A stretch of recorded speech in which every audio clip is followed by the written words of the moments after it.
Tonight, we journey through history not as conquerors, not as kings, but as those who were forgotten. We place ourselves not in the halls of power, but in the silent corners where suffering sang in whispers and survival became an act of quiet defiance. Today, we will be talking about why you wouldn't last a day as a Viking slave, but more than that, you'll become her, a girl taken, renamed, reshaped, a woman made of silence and ash, one who endures not with sword or saga, but with stubborn breath and songs no one taught her. This is not a tale of glory. This is a lullaby of pain, a slow-burning remembrance, a meditation on staying when all you ever wanted was to leave. So lie down. Let the dark settle. Let your breath slow and drift with me, not to sleep, but to another life. You wake before the sun, not because you want to, but because the cold has crept up your spine and curled its fingers around your ribs. The straw mat beneath you is damp again, always damp. No matter how many times you wring it out, it drinks from the earth like it knows you will have to lie in it anyway. You are a thrall, a Viking slave, property, not a warrior,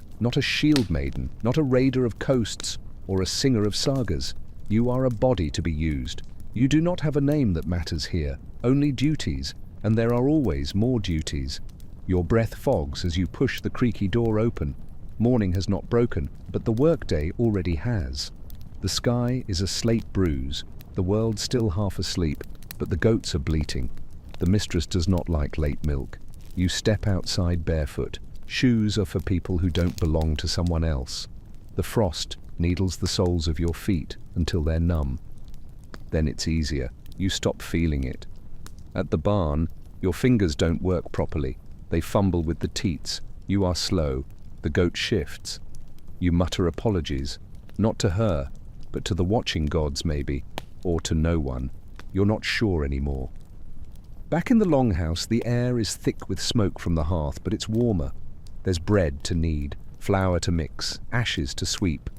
If you move too slow, the mistress's son notices. He's 14 and cruel in a way only boys who've never bled. He trips you when no one looks, laughs when you fall, calls you names from a language you don't quite understand. Doesn't matter. The laughter is fluent. You don't cry. Not anymore. That was months ago. Or maybe years. You don't keep track. Time isn't for you. Your body is a map of old bruises, some accidental, some less so, none fresh. You've learned how to avoid fresh. Once, you tried to run. You got as far as the tree line before the dogs found you. You still have the scars on your calf. When it rains, they ache. Today, they ache. You hum sometimes, quietly. Songs you barely remember, something from before, from home. If you hum too loud, they say you're mocking them. You're not. There's a baby in the house now. The mistress is third. You rock it when she sleeps. You sing to it sometimes in your mother's tongue. The baby doesn't know to hate you yet. Its eyes are wide, wondering. It wraps its hand around your finger and holds on like you're something safe. Sometimes, that's enough.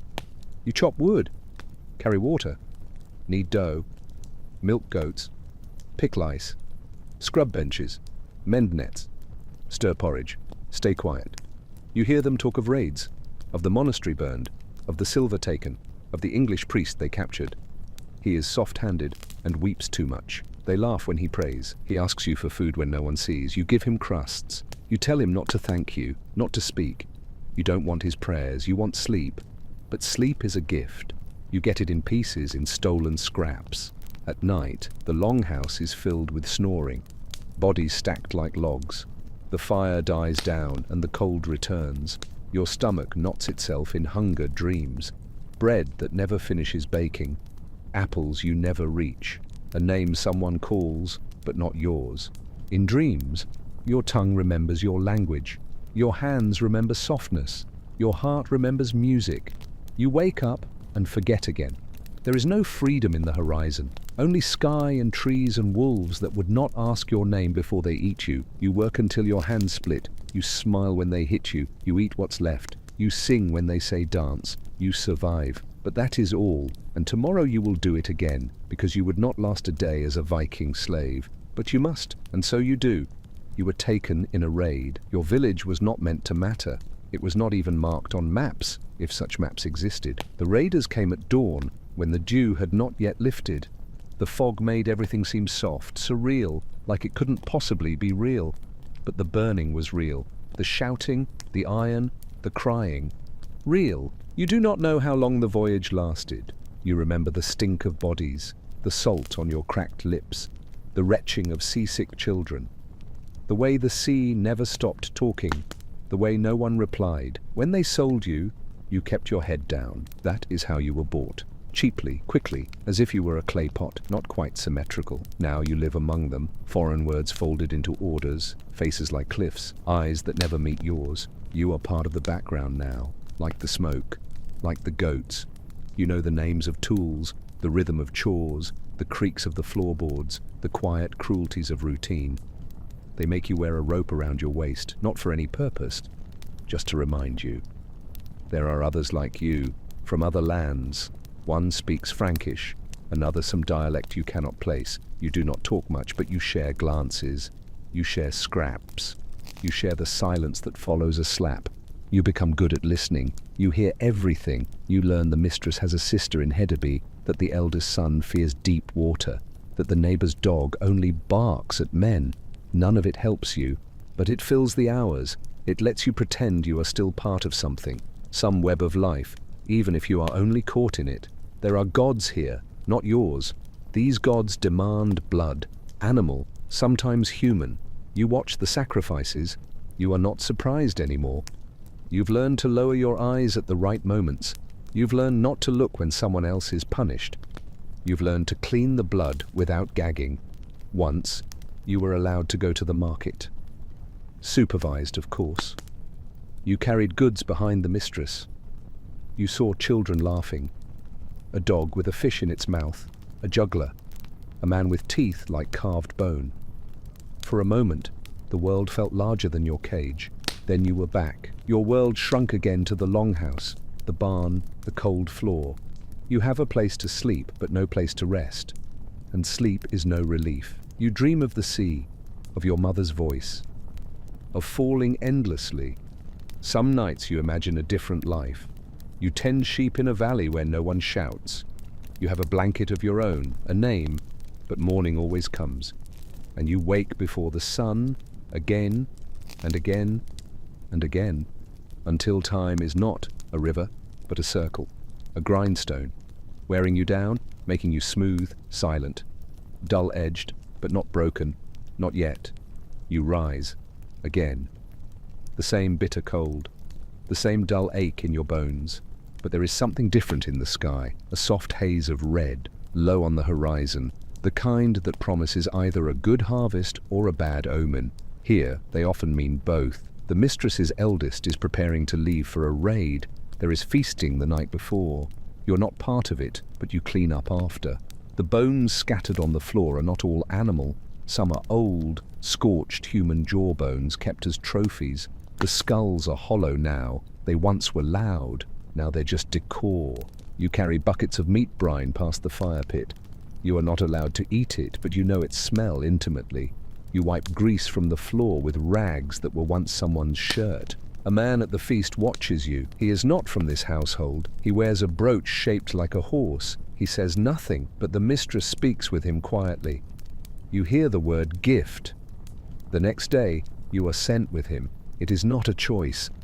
Your new home is colder, the longhouse darker, fewer voices, less food. But there is a woman here, a fellow thrall, who speaks your language, badly, broken, but enough. Her name is Asa, or so she says. It could be a lie, it doesn't matter. It's the first name you've heard in your tongue in months. She tells you about their gods, how they bless iron and curse stillbirths, how dreams sometimes come true here, how true things often feel like dreams. You share a pile of straw now. You speak at night, whisper things, remember things. Laugh quietly so they won't hear, so they won't take that too. There's a dog with one eye that follows you around. You call him Half. He eats scraps and guards nothing, but you like him. He doesn't flinch when you move. Winter deepens, the air sharpens. You're given wool to wear, coarse and scratchy, but better than bare arms. Your hands crack, your feet bleed, but you grow accustomed to it, not comforted, just familiar. There is a festival, midwinter, blot. They kill a pig, then a goat, then a man. He had tried to run. You knew him. He gave you a pear once. He smiled too much. You watch. You do not cry. Asa looks away. You hold Half's ear. He doesn't look away. Later, the gods are said to be pleased. There is mead. There is music. You are made to dance. Your feet are cold. You smile. Not because you are happy, because it is expected, because it hides your teeth. You do not know if this is month 7 or month 17. But one night, Asa does not return. No one tells you why. You sleep alone. Half does not come either. You are given her chores, and again you rise. Again you sweep. Again you forget your own voice. And still you do not break. You dream one night of a fire, a real one, not the hearth, a blaze, hot, freeing. You burn the barn, the boats, the master's beard. You dance in ash, but you wake, and your hands are cold, and the barn is whole, and the sky is grey, and you survive. Because you must. You learn to walk without making sound. You learn which floors creak, which dogs bark, which doors never close all the way. You learn to make yourself invisible, not just unseen, unfelt, unremembered. It is your only power. The seasons pass. You mark time not by days, but by cycles. Lambing. Harvest, ice, thaw, smoke. A new thrall arrives, young, angry, full of teeth. He challenges the master's son. Lasts 3 days. Then no one speaks his name again. You tried to warn him. He did not listen, but you admired it. For a moment, that noise, that spark, it reminded you of your brother. You think you had a brother. Or maybe it was a cousin, someone with a scar and too much pride. You no longer remember faces, only shapes, colors, emotions. Someone else is punished. For what? No one knows. It doesn't matter. You help carry him after. His breath shallow, his body soft. He doesn't make it. You wash the blood from the stone. You do not look at it. You do not flinch. A child points at you in the village, asks if you are a ghost. You do not answer. But you wonder. One day, you are sent with a group to gather peat. It is the farthest you have been from the longhouse in months. You smell open air, real air, unfiltered by smoke or rot. You feel something stir in you, not hope, something smaller, quieter, like a thread tugging. You follow it. You take 2 steps off the path. 3, 4. Then someone shouts. The thread snaps. You return. Of course you do. You always return. You sleep that night with the memory of 4 steps. It is the warmest thing you've had in weeks. Time folds. You forget your age, your name, but your hands remember how to braid, how to bind wounds, how to rock a baby, how to lie still. You do not die, and that somehow is its own kind of defiance. You would not last a day as a Viking slave, but you did, and then another, and somehow, impossibly, you go on. There is a spring where they let you wash clothes. It bubbles cold and silent, far from the longhouse. You are not trusted there alone, of course, but sometimes the older women fall asleep on the rocks, and you are left with the silence. You look at your reflection. The face is unfamiliar, weathered, hollow-cheeked. There are flecks of grey in your hair now. You are not old, but you are not young anymore. A lark sings from the tree line. You do not know the word for it in their tongue, but you remember it in yours, just for a moment. A syllable that sounds like water and wind and freedom. You say it out loud, softly. It tastes like forgetting and like remembering at the same time. They call you back. You go. You always go. They are building a new boat. You are made to help carry timber. Your hands blister, your back buckles, but you carry it, because that is what you do. A young boy watches you. His mother was kind once, in a way that cost her dearly. The boy offers you a berry, just one. You eat it. He does not smile, he just watches, quiet, serious, as if he understands more than he should. A week later, you are moved again. Another trade, another name on a list. Another place where no one cares who you are. This house is richer, cleaner, more rules, less laughter, more fear. You are assigned to the loom. You have never woven before. They beat you when you knot the threads. You learn quickly. Your fingers remember. Your mind detaches. Thread in, thread over, pull, knot, repeat. The sound becomes music. The repetition becomes trance. You drift in it. You imagine you are weaving spells. Each strand a word of power, a curse, a prayer, a scream. You never say them aloud, but they are real. The mistress here has a mirror, polished bronze. You see your reflection sometimes when you clean it. Each time you look longer, as if searching for someone or something. Maybe her name, maybe yours. Years pass. You don't count them, but your hair thins. Your back bends. Your scars fade. Or maybe they just stop mattering. One day a man dies. Not a thrall, a free man, a warrior. His horse returns without him, blood-streaked. They say he drowned in the fjord, that the gods took him. You feel nothing, but they feast anyway. You serve, as always. But that night they forget to lock the door. It is a small thing, a mistake, the bolt left half drawn. You lie awake, listening. Your heart beats louder than the wind. You do not move, not that night. But the next night you listen again, and the next. And one night you rise. You step over sleeping bodies. You open the door. Slowly, so slowly. Outside the moon is high. The frost glitters. You take one step, then two, then 10. No dogs bark. No voices call. You walk. You keep walking. Not because you believe you will live, but because for the first time in years, you choose. You walk toward the woods, toward the sea, toward the stars. You do not look back. You do not have to, because you would not last a day as a Viking slave. But you lasted years, and now you are walking. And that is enough. That is everything. Sleep now. The cold can't find you here, not in this dream, not tonight. You wake not to chains, but to snow, not to shouting, but to silence. The air is still, heavy with something unspoken. The world has frozen in place. No chores today, no orders. The master is dead. A fever took him. They say it was punishment, or perhaps just winter wearing a crown.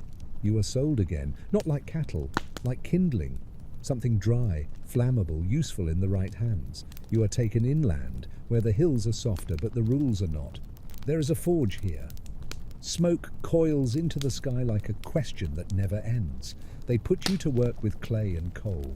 Your hands blacken, your lungs burn, but you learn. You always learn. You learn to mold, to carry, to burn without flinching. The blacksmith laughs when your skin blisters, calls you fireborn, as if that's a compliment. A girl works beside you, 12 maybe. She has no words left, but she whistles, bird songs sometimes. Other times, just a tone that drifts through the soot like a ghost. You whistle back. She nods. It becomes your language. She disappears one day. No one says why. You do not ask. You never ask. You have learned. The forge becomes your home. The heat, the silence, the rhythm of hammer and bellows. You become part of it. You dream of being molten, reshaped, repurposed. You forget what your voice sounds like, but your hands speak fluently now.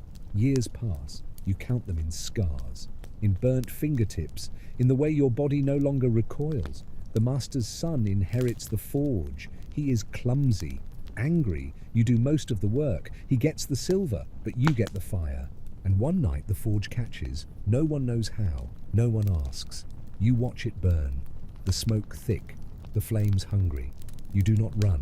You walk away, through the trees, past the sleeping fields, until the smoke is just a memory on the wind. And again, you start over. A fishing village this time, bleak, wet, grey, but quieter. You are passed from one house to another. No one remembers your name. You are just the one who scrubs. You watch the sea. Every day, the waves never stop. They're always arriving, always leaving. You envy them. An old man teaches you knots, not for kindness, just so he doesn't have to. You become fast, precise. You can tie a net blindfolded. You try it once, just to feel something new. A storm comes. The boats do not return. The women scream at the water, curse it, pray to it. You sit on the rocks and hum. You do not pray, but the sea listens anyway. You find a broken comb, driftwood, ivory. You carve it slowly, carefully. You shape a face into the handle. You don't know whose, maybe yours, maybe no one's. You keep it hidden. A child finds it, shows it to the mistress. She beats you for stealing, for lying, for carving what you have no right to imagine. You do not scream, but that night you bury the comb in the sand, like a seed, like a secret. And again the tide rises, and again it retreats. You live. You forget. You remember. You breathe and sleep. There is no freedom, not really. Just different cages, some with straw, some with gold, some with walls made of wind. But in your dreams, you run. Always. Across snow, through forests, into fire. You run because you would not last a day as a Viking slave. But you did. You lasted a life. And now, the sky is wide. And your eyes are closed. And no one can take that from you.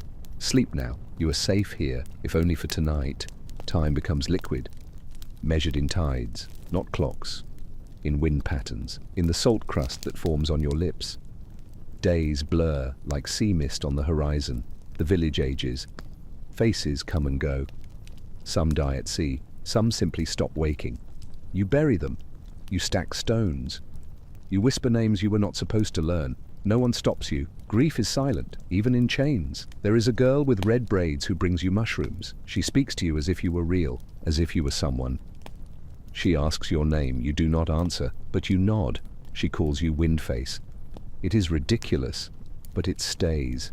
Years pass. You are older now. Not in bones, in the way you move, in the way you stop expecting anything but grey. You tend the fire, mend nets, eat quietly, watch the water. Then one day, something new. A monk, washed ashore, pale, trembling, muttering prayers to a god who does not rule here. They mock him, strip him, brand him. He screams for a saviour that never comes. You are tasked with cleaning his wounds. He asks your name. You tell him none. He prays for you. You wash his blood from your hands and say nothing. But that night you dream of bells. Not Viking horns, not war cries, church bells, soft, far. A sound not meant for you, and still you dream. The monk survives, begins to work, begins to learn. His faith stays, though. You envy that. The ability to believe in something unseen. One night he sings, Latin maybe, something holy. You do not understand the words, but the sound curls around your ribs. You whistle in answer, your old song. A ghost from the forge, a memory of the girl who vanished. The monk smiles. Just once, that is enough. Winter returns, harder than before. Ice thickens, the sea stiffens. Food is scarce. The mistress falls ill, delirious, accuses everyone, strikes out. You are blamed for a broken pot, for burnt bread, for a cough in the dark. You are beaten, not for punishment, for release. They need someone to carry their fear. You do, quietly. But the monk intervenes, speaks up, defends you. It changes nothing except everything. You see it in the eyes of the others, that flicker, doubt.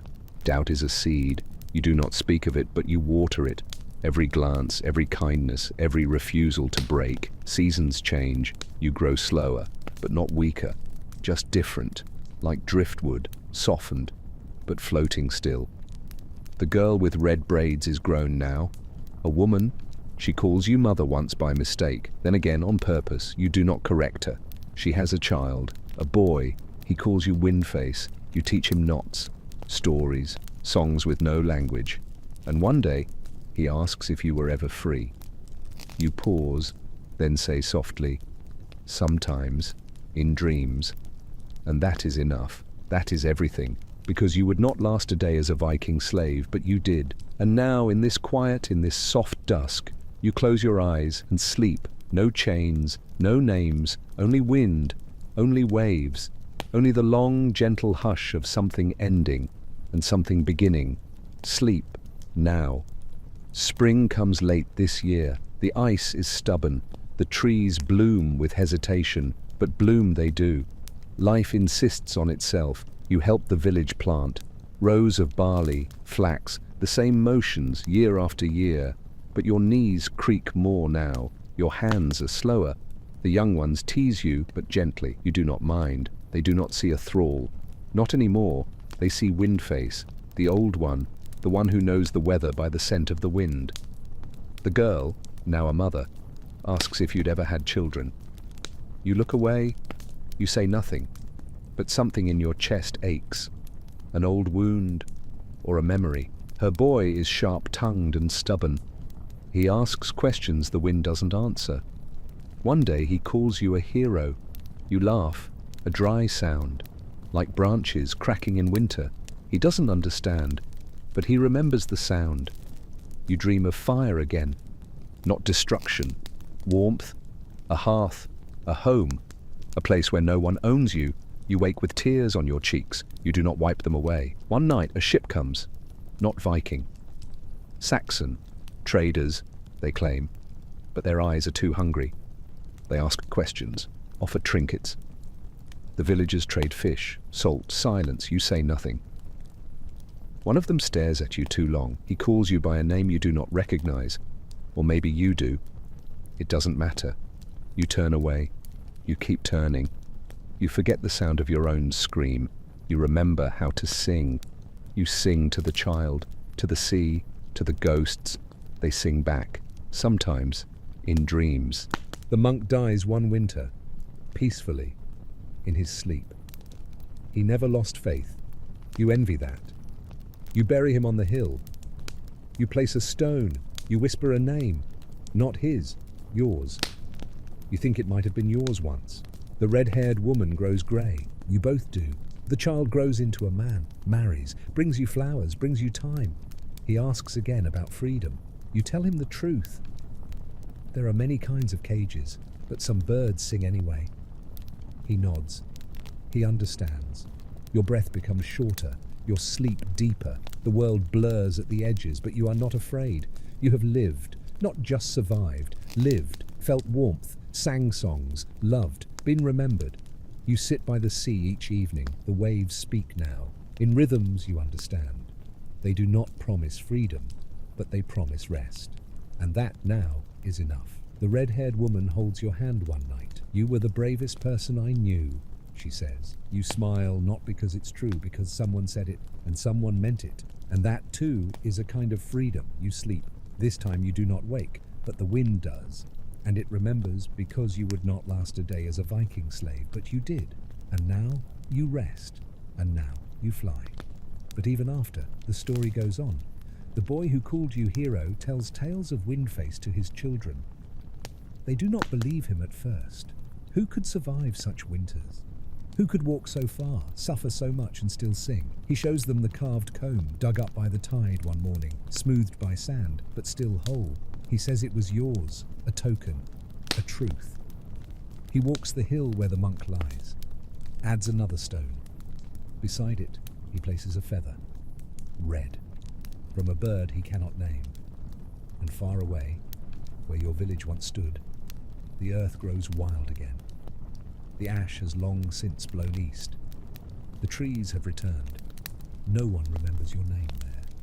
But the soil remembers the footprints. The wind there carries your songs. A lullaby in a dead tongue. Soft, persistent. A woman there dreams of fire. A child there dreams of wolves. A man there sees you in the shape of a cloud, moving west. And so you go on, not in chains, not in stories, but in breath, in tide, in silence. Because this was never just one life. It was a thread, woven through centuries, carried in the bone dust of history. You, the forgotten, the used, the silent, the seed that sprouted without sun. You would not last a day as a Viking slave, but you became the wind that sang through rafters, the hush before storm, the warmth in the coldest winter. You became myth, because you did not ask to be remembered, and yet you were. Sleep now. Even the gods have grown quiet. Even the sea holds its breath. Because tonight, you are free.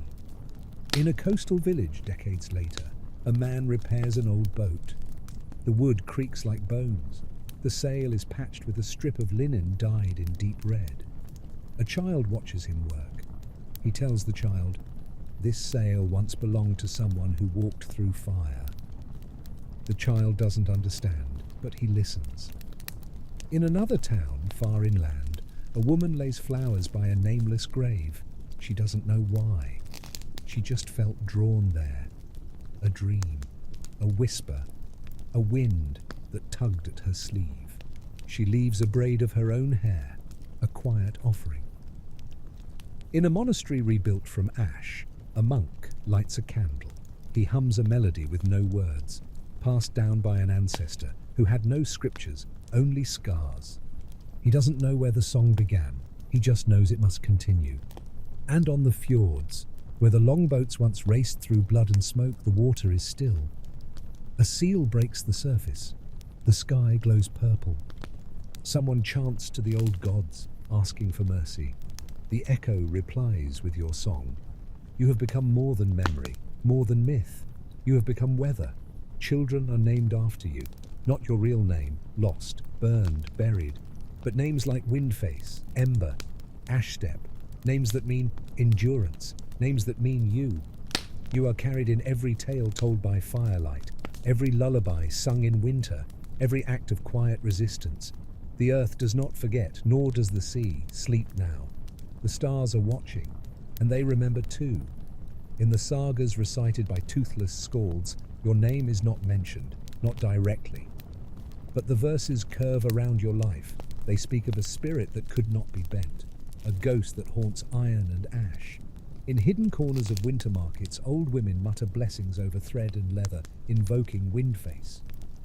Not for wealth, not for luck, but for strength, for survival. They do not know you, but they know what you meant. A mural is painted in a far city, on cracked stone walls, a figure wrapped in wool and storm. They call it a guardian. They call it you. Time continues. People forget. That's what people do. But stones remember, songs endure, and wind, the wind carries. Wind, the wind. A traveller once follows that wind. A wanderer, haunted by dreams of chains and frost and fire. He walks the coastlines barefoot, listens to silence. He speaks your lullaby aloud, one line at a time, not knowing where it comes from. He lights a fire with no wood. Just breath, just memory. Just the echo of someone who once lasted longer than a single day. He survives. He sings. And the cycle begins again, because you were not just a thrall. You were the thread in the tapestry, the ember in the hearth, the song in the storm. You were the proof that even silence can roar. So now sleep. Let the world hold you. Let the sky rock you. Let the sea remember you. You would not last a day as a Viking slave, but you lasted 1,000 years in story. And now you dream us, one breath at a time. Centuries turn like slow tides. Empires fall. New gods rise. Old runes erode. The longhouses rot. But your echo remains. In a village where the ground still smells of salt and smoke, a schoolteacher tells her students about sagas, and she adds a name not found in any scroll. Windface, a guardian, a whisperer of survival. A boy draws your picture, a face made of clouds, a cloak made of nettles. He doesn't know why, but he tapes it to the wall. In another land, across oceans once red with raid and return, a woman researching ancestry finds a burial record marked unknown, foreign, burned. She bookmarks it, reads it again, wonders who you were. She never finds out. But every year on that date she lights a candle, and the flame flickers like memory. In a theatre somewhere, a play is written. Fictional, fantasy. A thrall who sings to the gods and teaches fire to forgive. The critics love it. They call it haunting, timeless. They do not know you, but they speak your name. Somewhere, a mountain carries your footsteps. A wind still calls itself yours. And somewhere, deep under frost, your story waits, not for resurrection, but for recognition. Because you were never a name. You were a feeling. You were the weight of cold on bare feet. You were the silence between prayers. You were the breath between sobs. And now, You are peace.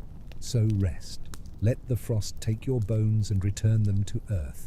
Let the sea hold your story and wash it across every shore. You would not last a day as a Viking slave, but you did, and you made that day last forever. Once there was a storm, the kind that split ships in half and pulled roots from the earth.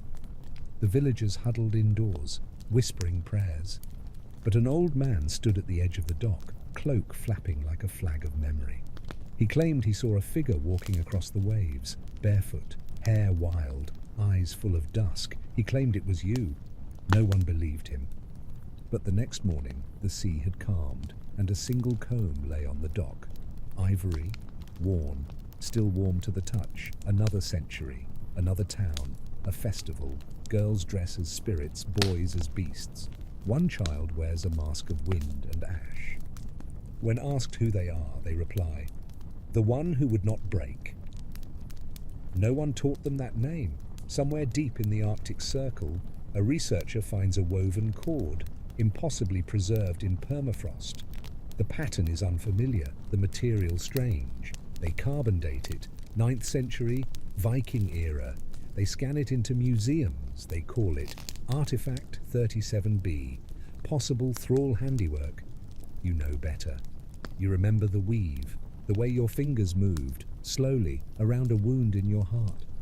A distant island holds your ashes now, not in a grave, not in a temple, but scattered in the reeds where no one walks but birds. And when the wind moves, it hums your song. It does not forget the rhythm, neither do we, because you would not last a day as a Viking slave. But your day became legend, and your silence became thunder. Sleep again. We are here. We are listening. In the lowlands, where mist rolls over fields like forgotten breath, a man carves wood in the shape of old gods. But one figure is different. No weapons, no crown, just closed eyes and wind-blown hair. He doesn't sell it. He keeps it by the fire, on the mantle, beside the ashes of his mother. He believes it watches him sleep. He believes it hums. In a far-off land, a healer chants over a wound that won't close. Not Latin, not Old Norse. Something older. A pattern of syllables with no grammar. It soothes. The wound closes. They call it coincidence. You call it memory. The healer does not question the chant. She learned it from her grandmother, who learned it from a shadow, who learned it from wind. A winter night in Reykjavik. A poet recites verses about forgotten bones and flame. The audience doesn't understand every word, but they cry. Because truth needs no translation. The poem ends, "The frost cannot hold what burns." They do not know it was your fire, your hands, your breath in the hearth. They do not know, but they feel it. Somewhere in the steppes, a horse dies under strange stars. The rider buries it with braided grass. The pattern matches your old village's tapestry. A tradition lost in time, now found again. Without explanation, the stars overhead flicker. They recognize the pattern. They whisper among themselves. They say the dead never truly vanish. They just change their name. You, Windface, Ashstep, no one, you whom history misplaced.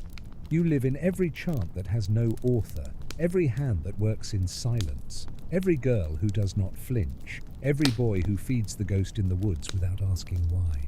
You live, not in comfort, but in defiance, not in stone, but in wind, not as story, but as breath. You are carried now through lullabies sung to children with empty bellies, in the prayers whispered by soldiers, not for victory, but for warmth. You are the figure drawn on cave walls, not to be worshipped, but to be remembered. You are the shape in the smoke, the chill in the heat, the heartbeat in silence. And so, hush now. You've walked the frost, you've held the fire, you've seen the gods and kept your name, even when no one else remembered it. Sleep. This time without fear, this time knowing you never truly slept before. And now, you do. The sky closes its eyes, the wind sighs, the world waits, and you at last are home. But home is not the end. Home is a rhythm, a return, a folding in. There are still places where the frost remembers your name, where the snow falls softer on ancient paths, where old women stir pots and whisper a word before tasting, a word that sounds like your breath. Wind face, they say, for flavour, for luck, for company. In the north, where the sea bites harder and the sky bruises faster, a lighthouse keeper writes in a ledger. He documents tides, ships, stars. On one page, between two ink blots, he sketches a face. Hollow-eyed, gentle-mouthed. He doesn't know where it came from. A traveller sees it and says, "That's her." The one from the story. The keeper doesn't ask which story. He just nods. In the hills above forgotten fjords, a child finds a bone needle. Perfect, balanced, ancient. She carries it like treasure. That night she dreams of a hand guiding hers, slow and patient. The next day she teaches her brother how to stitch. The wind outside howls, but the fire holds. Far across the ice, a group of students dig in silence. They find a fragment of cloth sealed in amber frost.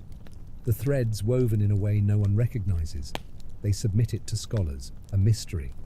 But one woman, older than the rest, runs her fingers over it and weeps. She does not explain why. Because some things are known without being taught.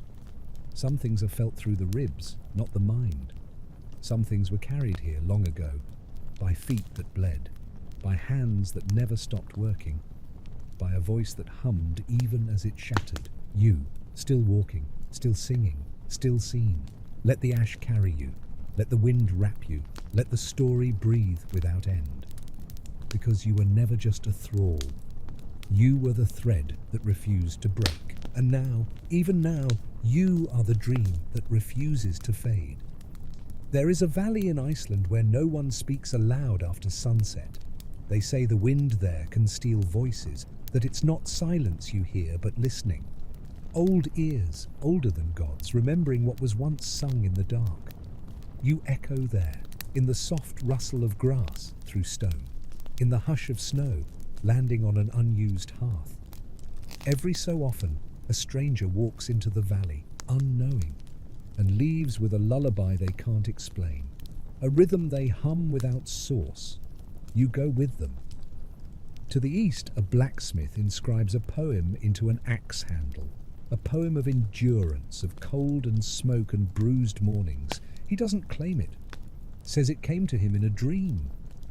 He calls the axe Windface. He sells it to a raider who forgets how to use it for killing. In a library buried beneath a modern church, a monk's journal is unearthed, fragile, ink-splotched, the writing near illegible. But there, on the last page, a name. Windface walked again last night. She carried the light. I was not afraid. The scholar who finds it does not speak for a long time. He copies the words carefully, then says them aloud. For the first time in centuries, the name is spoken like a prayer. Windface. There's a forest near Trondheim where trees grow in spirals. Locals avoid it. They say it turns you inward. Makes you remember things that never happened to you. Pain you didn't earn. Songs you were born knowing. You're rooted there, in the bark, in the frost glass on leaves, in the way no path stays the same. And further south, in a school where children are taught old tongues, one girl writes a poem in her own blood, not for harm, for truth. The language is no longer spoken, but her teacher weeps reading it. He weeps because he understands. She called you flame heart. She wrote, she did not die, she turned into breath. In the ports of Dublin, where Norse blood still laps at the quay, a sailor wakes from a dream of a woman holding a lantern in a blizzard, her eyes full of sky, her hands empty, her voice just wind. He tattoos her face on his chest, never knows why. And west, across waters your story never meant to cross, a young woman stands in a museum in front of a Viking display. Tools, chains, a comb. She reads the plaque, possibly thrall-made. She touches the glass and feels something move in her chest. She hums on the train ride home, a song she doesn't remember learning. She doesn't ask where it came from. You've always preferred it that way. You live best in the quiet. in the half-spoken, in the dreams we do not question. You would not last a day as a Viking slave, but your one day never ended. It unraveled into years, then centuries, then myth, then breath. You are not a statue, not a god, not even a name. You are the thread between us, the salt in the soup, the hush before the scream, the strength behind the hand that keeps stirring. So sleep again. The world remembers. Even when it forgets why, it remembers you. You remember too, or something inside you does.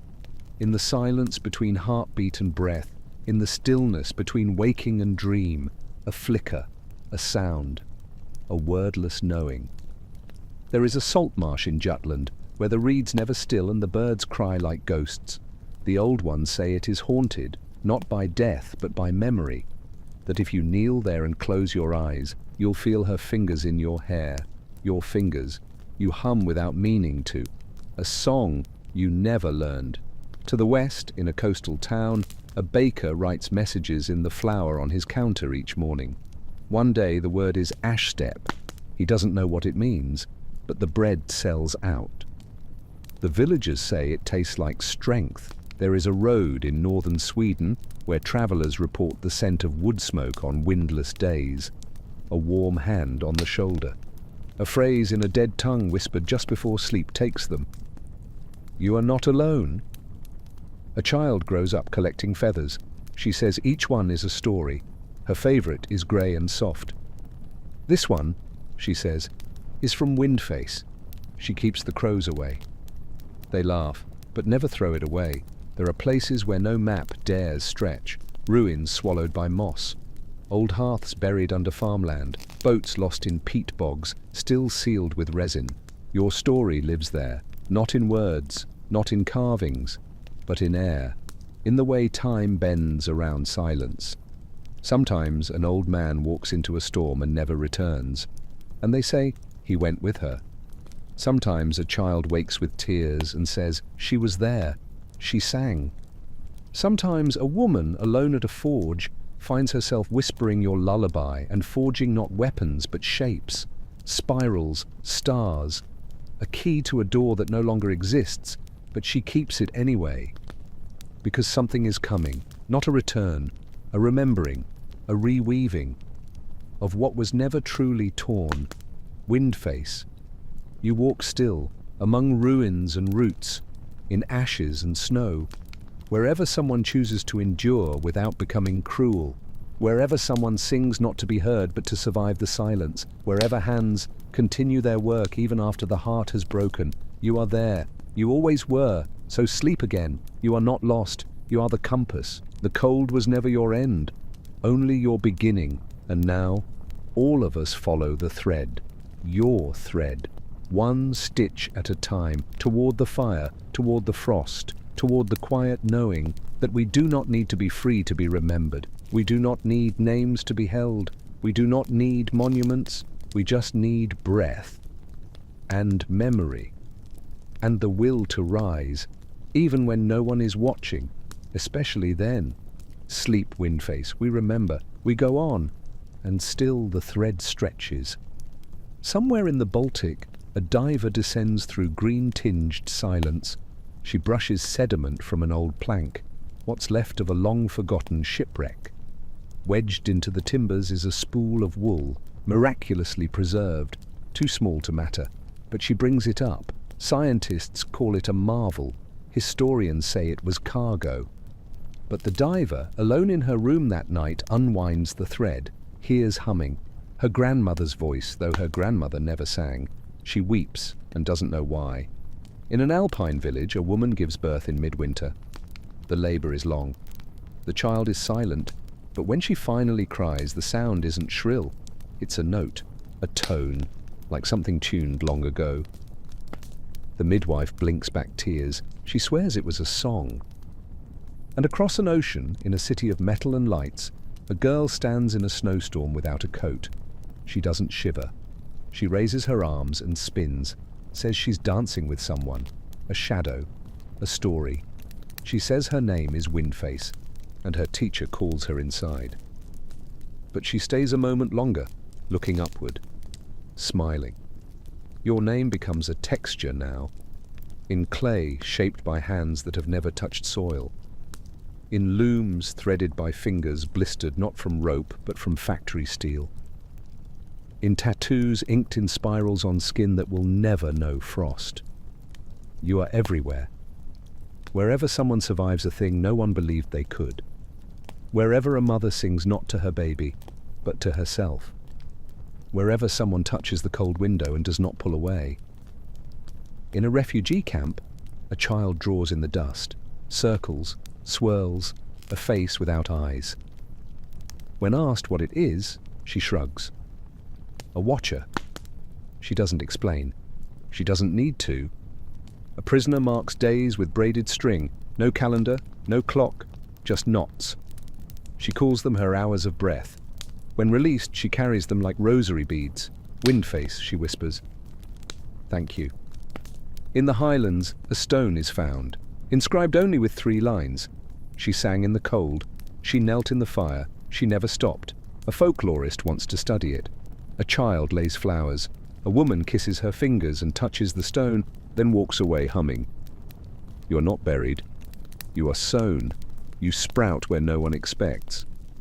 On pages of poetry, on lips that never learned the song, but sing it anyway. In dreams of those who believe themselves too broken to dream. You would not last a day as a Viking slave, but you lasted 1,000, and now we last because of you. You taught us how. So rest again. Wind face, ash step, whisper hand. The names shift, but the story doesn't. You lived, and now, so do we. The story carries on. It is not passed by scroll or sermon, but by bone, by shadow, by the pause before the wind changes. In a field in Yorkshire, a young girl finds a piece of iron shaped like a hook. It has no handle, no stamp. Her father says it's worthless, but she keeps it, polishes it, sleeps with it under her pillow. She dreams of braiding hair, of cold barns and soft goats and a baby gripping her finger. In the far north, a village elder begins each gathering with a chant. No one remembers where he learned it, but when the fire crackles, when the room quiets, he sings. She did not break, she did not speak, she sang. They do not ask questions, they join in. On a digital screen, a poet publishes 3 stanzas. Minimalist, bleak, haunting, they go viral. Wind face, ash step, whisper hand. The words spark something, not understanding, recognition. Readers send in their own verses, their own scars. And across those pages your story knits itself anew. There's a therapist who keeps a stone on her desk. It's smooth, unremarkable. But when her patients cry, she offers it. They hold it. And somehow, they calm. She doesn't explain it. She doesn't know how. Only that it works. She calls it the weight of survival. In a classroom in Norway, a teacher reads from a reconstructed saga, a tale unearthed from oral tradition, woven from interviews, hints, and memory. The students are quiet. One raises their hand. Is this a real person? The teacher smiles. She's more real than most. And that night, one child writes Windface in the snow with their finger, then watches the wind erase it, and doesn't feel sad, because they know it's still there. You became more than memory. You became method. You became marrow, the blood that runs under silence, the step that leaves no mark, but still echoes, the quiet defiance of enduring. Your name was never on the ships, but you held them together. Not with iron, with thread, with lullabies, with work that no one thanked you for, and yet couldn't live without. We remember you in every task done tired, every morning faced without promise, every kindness not seen but never forgotten. You, the unnamed, the unburnable. The snow still sings for you, the fire still warms in your shape. We carry your burden now, not because we must, because you showed us how. Sleep again. The thread holds. You are older now, and the years do not arrive like guests, but like debts. The longhouse creaks differently than it used to. The logs are not rotting, but they carry the stories of every footstep, every secret. every meal eaten in silence. The smoke no longer stings your eyes. You have grown used to it as you did the cold, the work, the grief. There is no comfort in familiarity, only its shape. Mornings arrive slowly. You no longer rise before the frost, but with it. You wait until your bones obey you. They complain, with the groan of someone who has not spoken in years. Your knees creak. Your fingers curl like dried roots. But you move, always you move. There is no one left from the place where you began. No voice from your childhood. No eyes that saw you before you became property. There is no home left to return to, even if you could. You have forgotten its name, but your body remembers. The way the sun touched the grass. The sound of bees in the walls. A colour in the dirt that only exists in memory. Sometimes the mistress says you walk in your sleep, that you mutter in a language no one else understands. You do not deny it. Dreams are the only place where you are not watched. The chores never end, but they change. Once you fetched water, now you stir broth. Once you ran, now you advise. Quietly, subtly. They do not know they listen to you, but they do. You are invisible until they need something done right. A new girl arrives. She is too young. They always are. Her hands are soft. Her hope not yet bruised. You do not speak to her for days. Then one evening, you take the comb from your pouch, the one you carved in silence under the floorboards, with no tools but time. You give it to her. She weeps, not because of the gift, because someone saw her. You do not touch her, but she is no longer alone. The seasons pass, not quickly, but with rhythm. Even misery has its cadence. The goats birth in spring. The blot comes with the first snow. The sea always returns what it takes, sometimes changed, sometimes not. There are moments of grace, a child's laugh that does not know cruelty, the smell of bread still warm, a dog who rests its head on your knee as if you mattered. You collect them like pebbles, tuck them into the corners of your spirit. They weigh nothing. They save everything. The raids continue. Far from you, you are not taken anymore. You are kept, a fixture, a ghost with chores. The children grow into men and forget your name, but not your presence. They step around you as they would a fire, something dangerous if disrespected. And then one day, the mistress dies. Not violently, not suddenly, just gone. Her mouth slack, her eyes cloudy. You close them, not from pity, from completion. They do not know what to do with you. You were hers, and now she is gone. But no one claims you. No one dares send you away. You stay. You find yourself in the chair by the fire more often. Not idle, just watching, just remembering. When they ask who you are, you say no one. But your eyes say otherwise. The new mistress asks your help, with births, with wounds, with meals.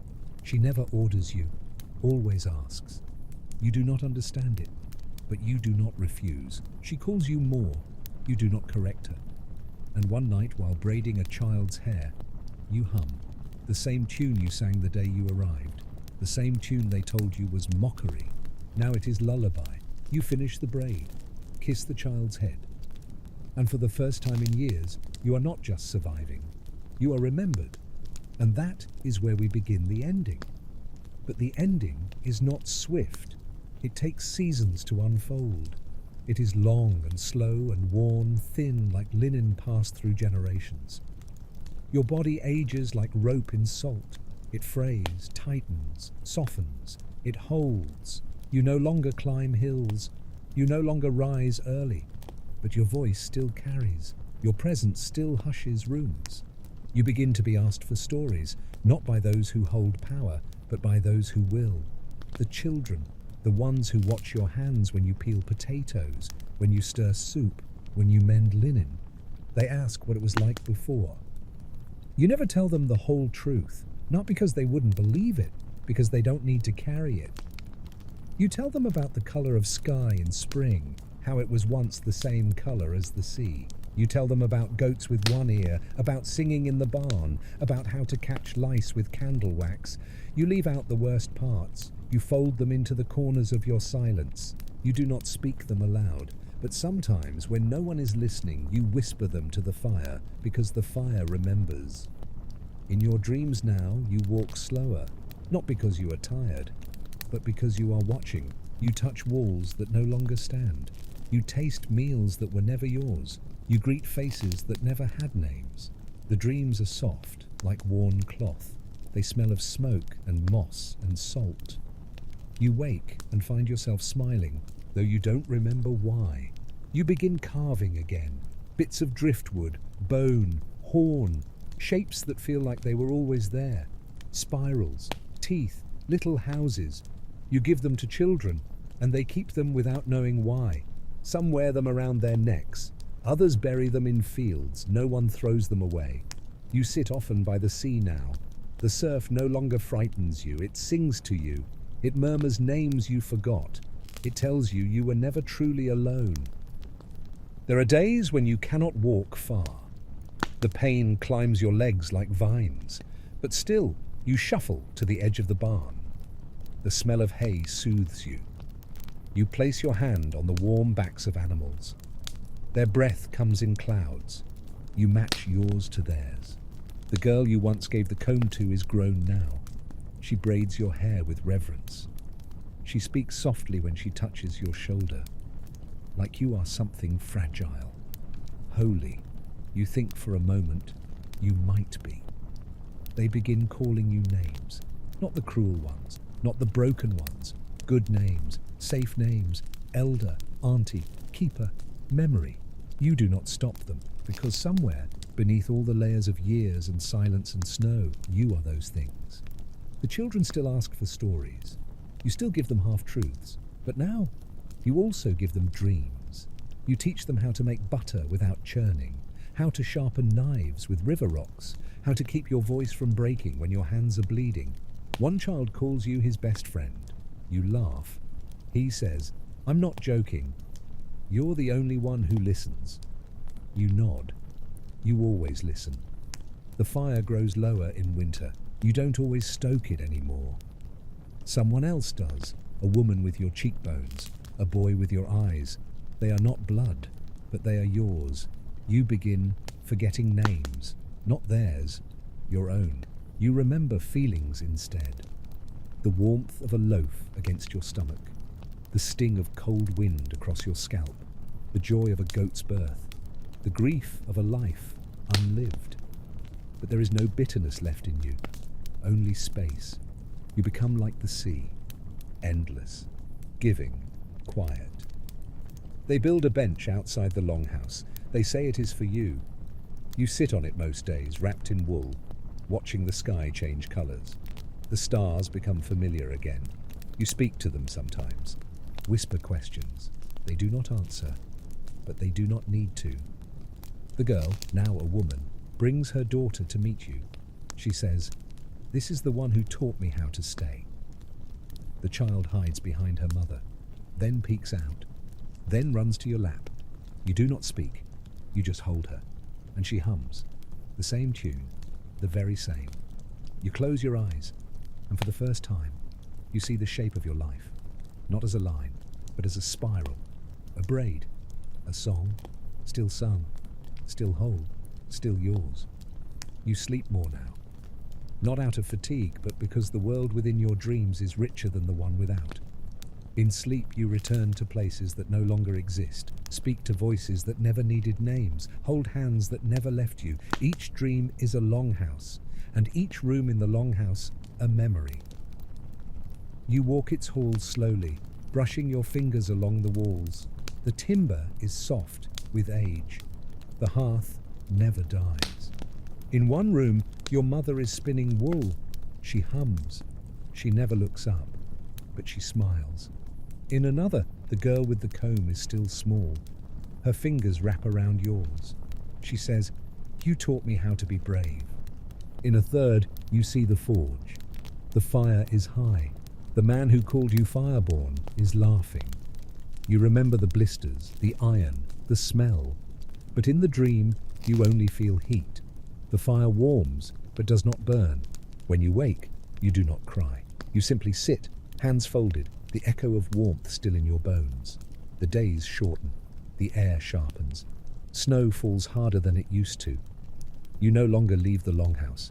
The bench outside sits untouched, rimmed in frost. But they come to you. They bring stories, meals, questions, babies. You hold the infants against your chest. You whisper things they will not remember.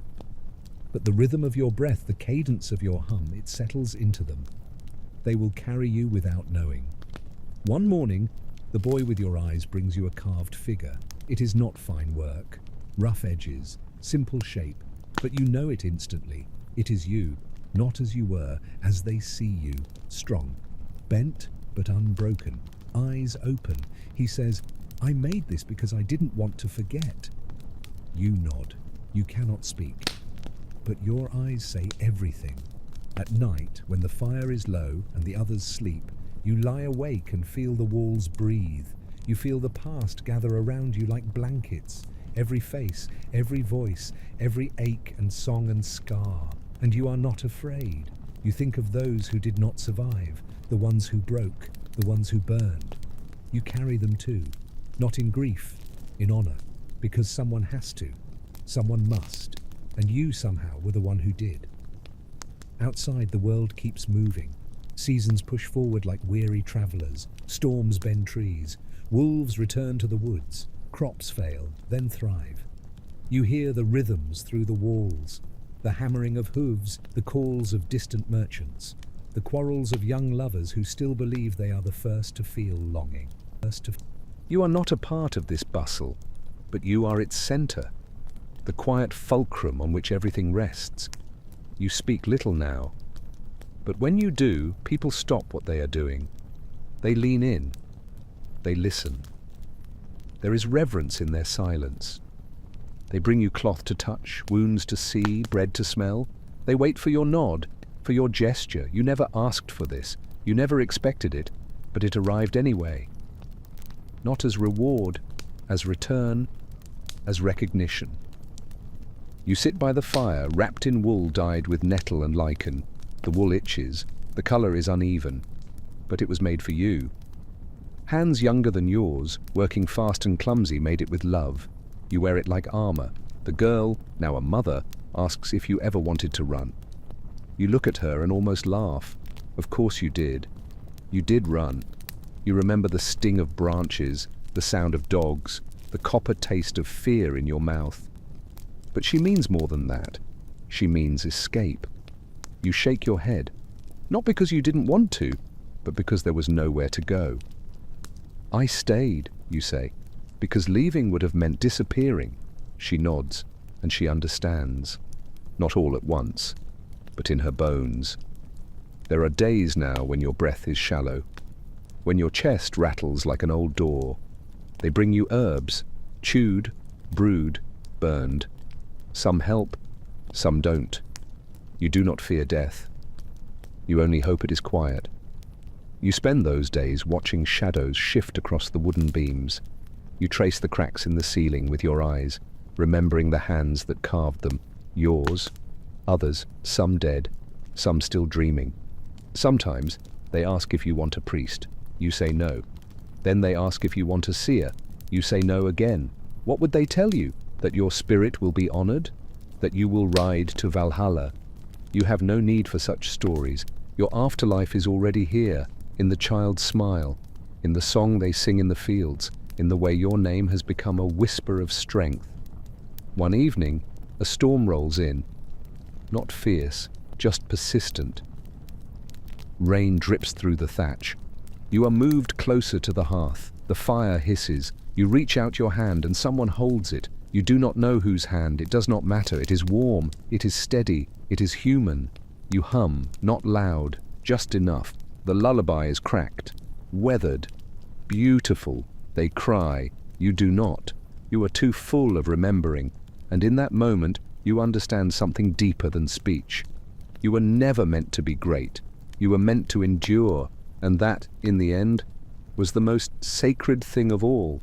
The next morning is quiet.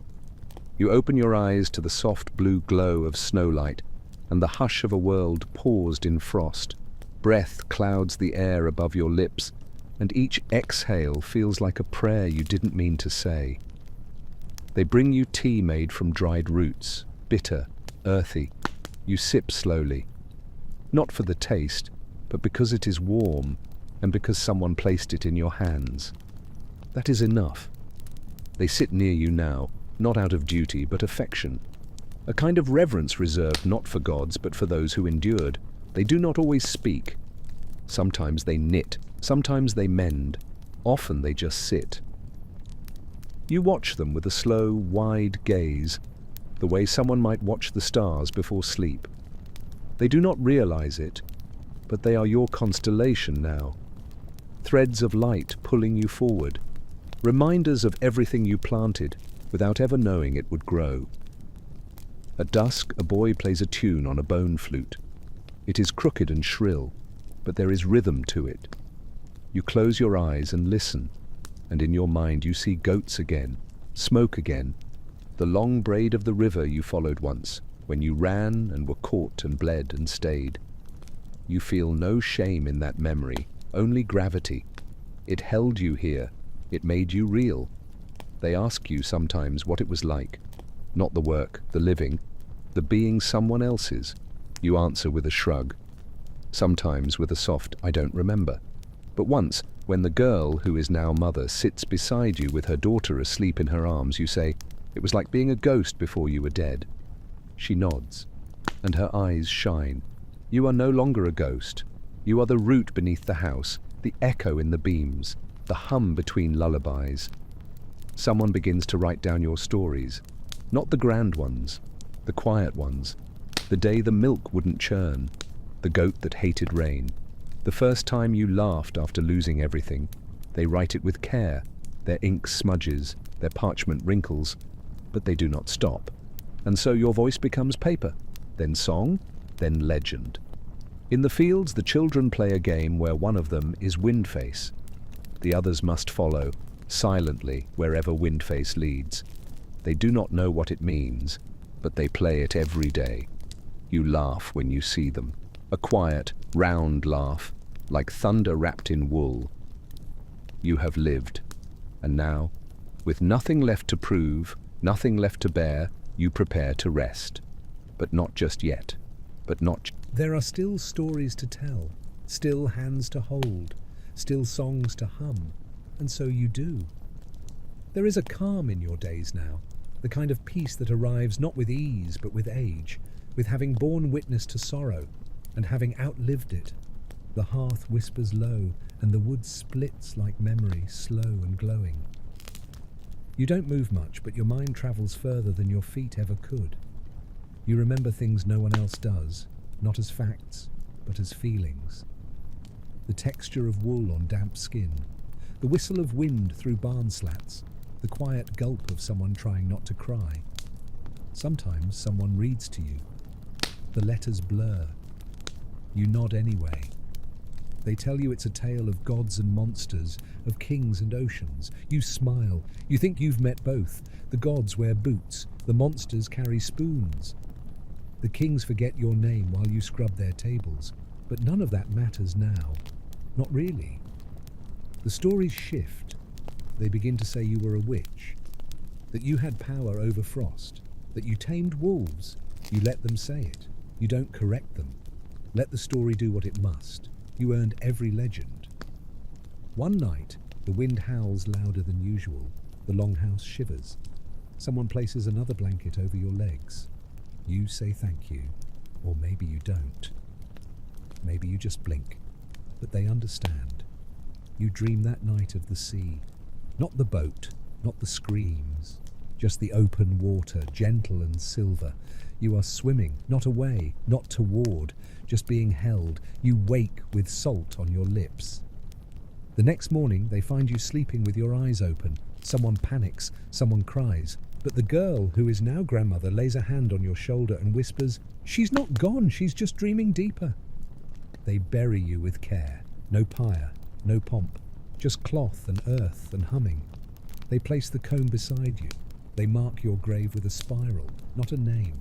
And for years after children visit, they leave stones, feathers, small figures carved from driftwood. They say Windface lived here.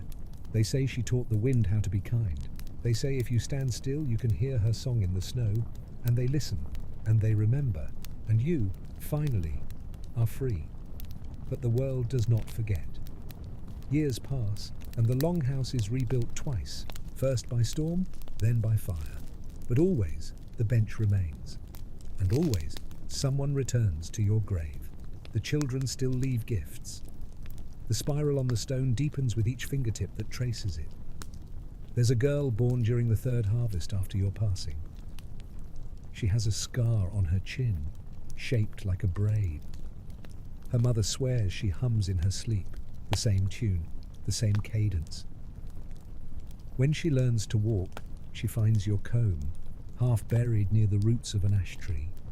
She carries it everywhere. She says it helps her feel brave. She grows and she tells stories, wild ones, about women who whisper to trees, who wrestle storms, who survive fire without burning. She doesn't know she's speaking of you, but she is. A weaver hears one of these stories and stitches it into a tapestry, not with words, but with pattern, spirals in dark thread, woven into the hem. When asked what it means, she only smiles. Strength, she says, and silence and song. In a distant town, a skald composes a tale about a woman with no name who sings to the wind and carries babies on her back while fighting off wolves. No one questions its origin. They nod. They know. Because some truths don't need a scribe. They just need time.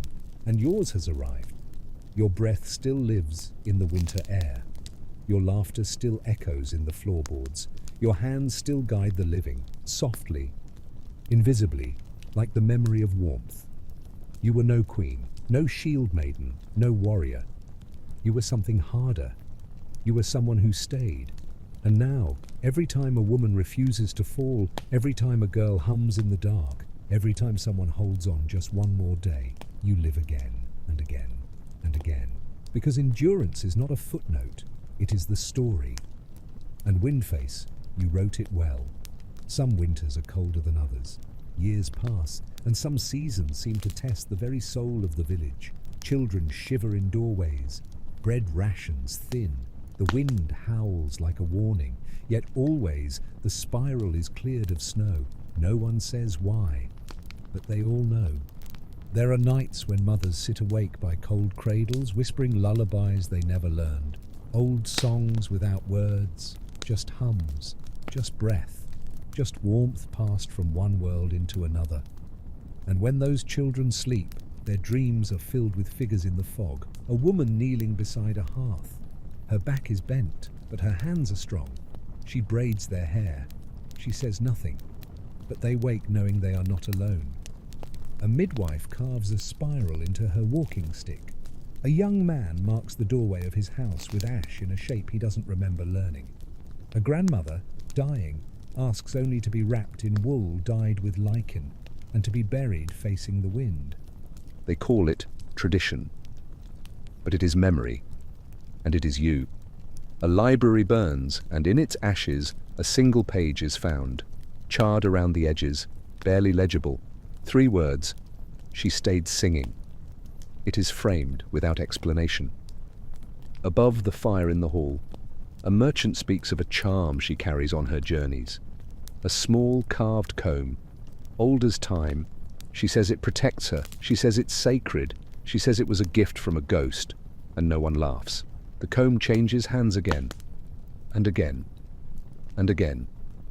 And in each story it collects, the same refrain is whispered: she taught us to stay. No one remembers the farm where you were kept. No one recalls the names of your owners. But Windface endures, because she never asked for freedom. She earned it.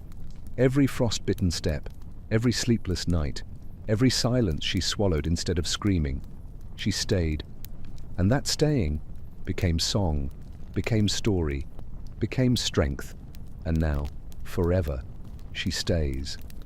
Windface, in the wind, in the fire, in us, always. In time, the old longhouse becomes museum, then ruin, then myth. The beams rot and collapse. The stones crumble. The field swallows it all. Yet no one dares build over it.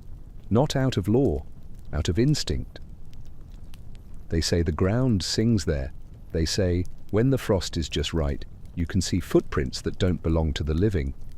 A scholar visits the site with a notebook and a bone pendant shaped like a comb. He kneels. He doesn't speak. He places the pendant in the earth and leaves without a word. That night, it snows. And in the morning, the spiral reappears, clear, perfect, untouched. No one saw who made it. They all believe they know. Generations turn, languages shift, gods rise and fall. But in quiet places your song survives, not the words, those are gone. It's the rhythm, the breath, the hush, that's what lasts. In a far-off land, a girl dreams of a woman with her eyes. The woman kneels at a loom. She does not look up.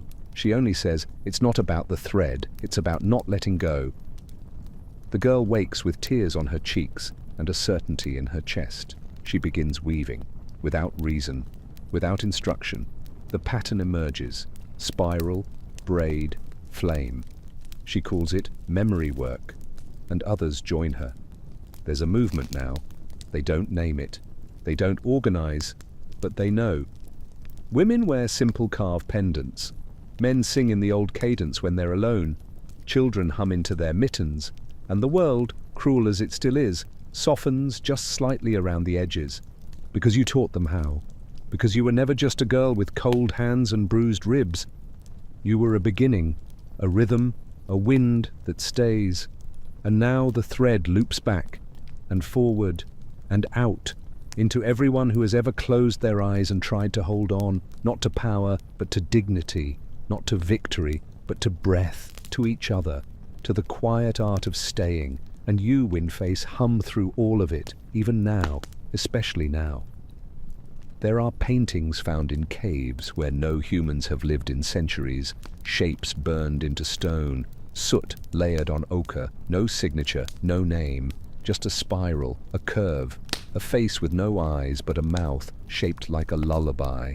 Anthropologists call it anomaly. Villagers call it proof, because art doesn't need evidence, only remembrance, and someone always remembers. Somewhere, a woman stitches a quilt. She's never left her valley, but the pattern is familiar. Too familiar. It carries weight she can't explain. The spiral again. The braid again. She weeps while sewing and never tells why. In a city of glass and smoke, a tired commuter presses her hand to a fogged window. She draws a single curve. Her child sees it, asks what it means. She pauses, then says, "That's how we hold on." A man with no homeland builds a small shrine out of driftwood. No idol, no scripture. Just the comb, carved in memory, placed on a rock. When asked what it is for, he says, "She helped us survive." No one asks who. They understand, and still the world sings. Every time a heart breaks and mends. Every time someone chooses not to strike back. Every time silence is not emptiness, but rest. That is your music. That is your myth. You are not celebrated in feast halls or epics. You are remembered in the space between things, in the warmth of wool pulled over small shoulders, in the steady breath of a baby falling asleep, in the quiet courage of someone who stays, who keeps sweeping, baking, humming despite the storm. They don't know they are living your legacy, but they are. You didn't ask to be a story, you asked to live, and now because you did, we do too. The world forgets so much, so quickly. Cities fall, languages vanish, names are lost. But something about you remains, not through triumph, but through the softness that refuses to be erased. In a coastal town buffeted by sea wind, a girl leaves a bowl of milk outside each morning. Not for gods, not for spirits, for someone she calls the first mother. She doesn't know why. Her mother tells her to stop, but she doesn't. The milk is always gone. A teacher in a land far from snow tells her students about invisible histories. She says not all heroes ride horses. Some carry buckets, some sing to sleeping goats, some survive in silence, their story spoken only by the fire. She wears a spiral on a chain. When asked about it, she touches it with reverence. "It's older than all of us," she says. Elsewhere, a boy sits beside his grandmother as she teaches him to weave. His fingers fumble. He grows frustrated. She smiles, smooths the pattern, and says, "Try again. Windface didn't quit." He asks who Windface was. She answers, "The reason we're here." Each time your name is whispered, it returns with more weight, not louder, deeper. The kind of echo that doesn't fade. They begin carving you into storywood, etchings on doorposts, symbols stitched into the corners of blankets. Not as idle, as reminder. A looped thread, a breathline. And some nights, in houses small and warm, when the snow presses against the walls and silence grows thick, someone will hum a tune with no words. And no one will ask why, because they already know. Windface walked here. Windface sang here. Windface stayed. And in doing so, she made room for us all. Years later, the spiral finds its way into maps. Not on purpose, not by scholars, but sketched in the margins of sailors' notebooks, in the designs of ships' keels, in the winding paths of foot trails that hug mountains and carve through forests. No one claims them, but everyone follows, because the spiral knows where to go. In a distant land beneath foreign stars, a group of women light a fire. They speak different tongues, they know different gods. But when they begin to hum, the melody is the same. One they never learned, one they've always known. They close their eyes, they sway.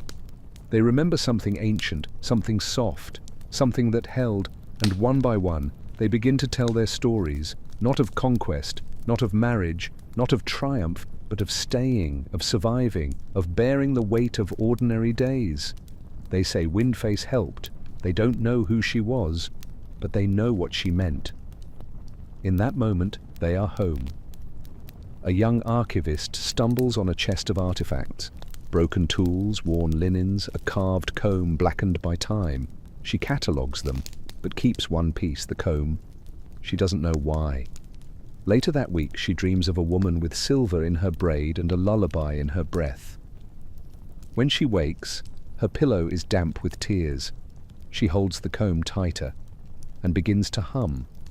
The spiral continues, through firelight, through memory, through the rhythm of work, not carved into thrones, but into cutting boards, not sung in halls, but over cooking pots. In you, they found not a hero, but something more holy, a person who bore it all and stayed, and in staying, taught the rest of us how to live, and live we did.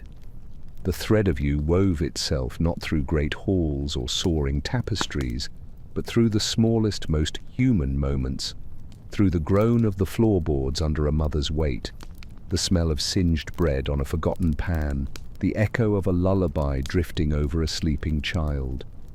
These were the sacred things, the things you taught us to notice, not because they were grand, but because they endured. In the cities that rose from ash and frost, among towering stone and glimmering glass, the story of Windface survived in unexpected places.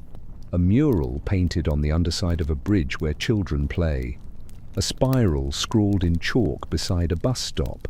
A bakery that wraps loaves in paper marked with a single word: stay. The people passing by may not understand the origins, but they feel something when they see it. A pause, a hush, a recognition just beneath the skin, and in this recognition, your presence lingers. You are the rhythm in sweeping, the warmth in mending, the breath behind every act of quiet endurance. Every woman who does what must be done without applause, every man who chooses softness over fire, every child who learns that staying is not weakness, it is strength with a spine made of song. One woman, battered by her life, holding her world together with threadbare hands, draws the spiral onto her mirror in steam, not for magic, not for prayer, for remembrance. Of a story she doesn't fully know, but clings to anyway. It gives her strength when there is none. It gives her company in the hours no one sees. A nurse hums an old melody in the hospital ward as machines beep and buzz around her. She doesn't know where she learned it. She only knows that it calms the dying. The old woman in the bed breathes easier, not because she recognizes the song, but because she recognizes the care. These are not the deeds of kings, they are not sung in mead halls, but they are holy because they are real. You made them real. By surviving, by staying, by teaching us not to break, even when we bend. Not all monuments are stone, not all names are carved, some are simply carried. From one tired hand to another, Windface, you are carried still. You, who were born in shadow, who lived under silence, who bore names not your own. Your legacy has unspooled across centuries like thread through a loom too vast to see in full. What you built was not grandeur, not empire, not even story. It was shelter, a quiet, invisible shelter stitched from your survival. And all around the world people sleep more soundly within it, never knowing its maker. There is a school on a windswept hill. The children there recite stories each morning, not myths of gods, but truths of those who endured. One child, shy and soft-voiced, chooses to speak of the woman who hummed songs in a tongue no one taught. Windface, she says. She was never a queen. She was something better. The others listen and they feel it, an ache, an awe, a belonging. In a dusty corner of a museum, a curator places a comb behind glass. It is plain, worn, marked with spirals and rough carvings that tell no linear tale. She writes the label herself. Artifact of unknown origin, believed to be carried by Windface. Visitors pass it every day. Some don't look, but some pause and feel something tighten in their throat, as if they almost remembered a name they never knew. Elsewhere, on quiet evenings, someone picks up a pen, not to write of war or victory or conquest, but to write of bread, of wool, of breath, of holding on, of holding others. Their hand trembles. The story begins. There once was a woman who stayed. Your staying was not weakness. It was resistance in its rawest form. Your silence was not surrender. It was the deepest kind of speaking. And now your echo moves through every whispered lullaby, every weary hand extended in kindness, every choice to endure when walking away would have been easier. Windface, you are not in the sagas, you are in the bones.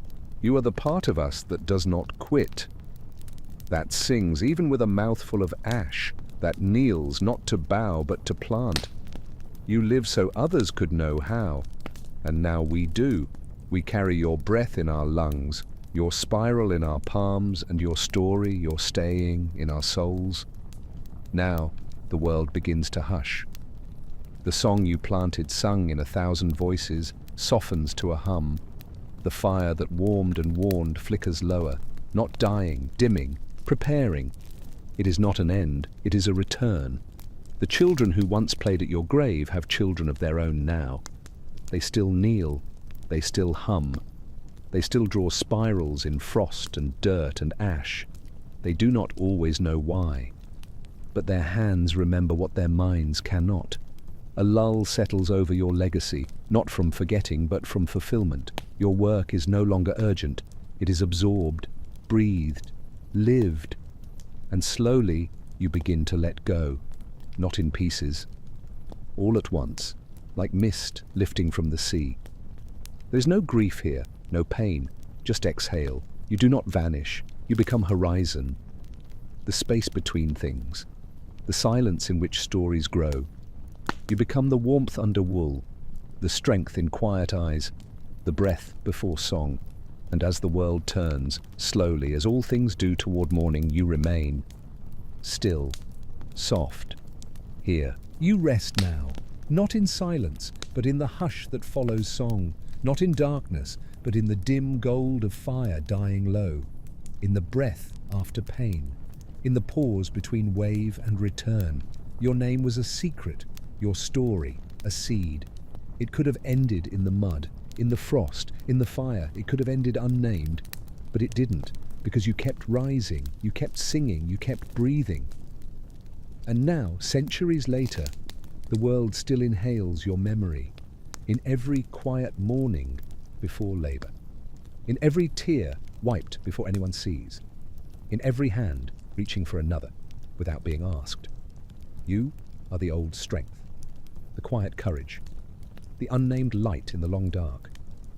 You are the hush that warns the storm, the thread that held the ship, the breath that shaped the song.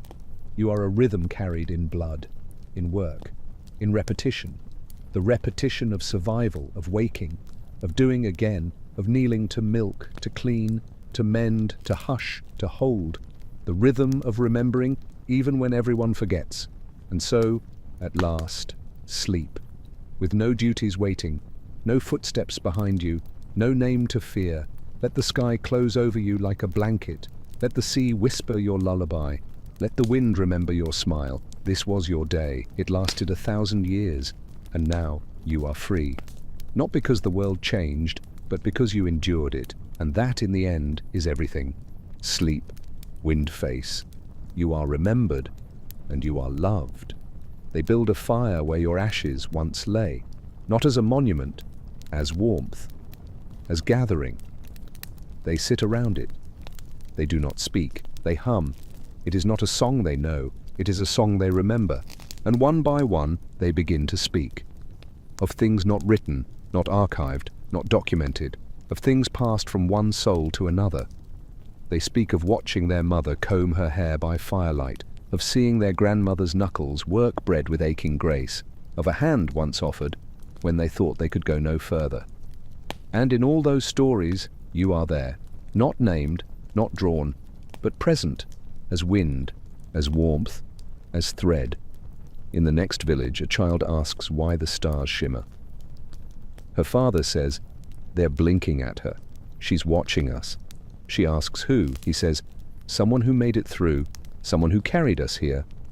And she believes him. In that moment, you exist again. Not as memory, as presence. You exist in every person who chooses kindness in a world that did not teach them how. In every song hummed in an unfamiliar language. In every silent strength that does not demand attention. You are not gone. You are soil, water, fire, breath. You are love carried in silence. And you sleep now because you are held by all of us, and we will not forget. Never again. Sleep, forever gently, forever free, forever wind face.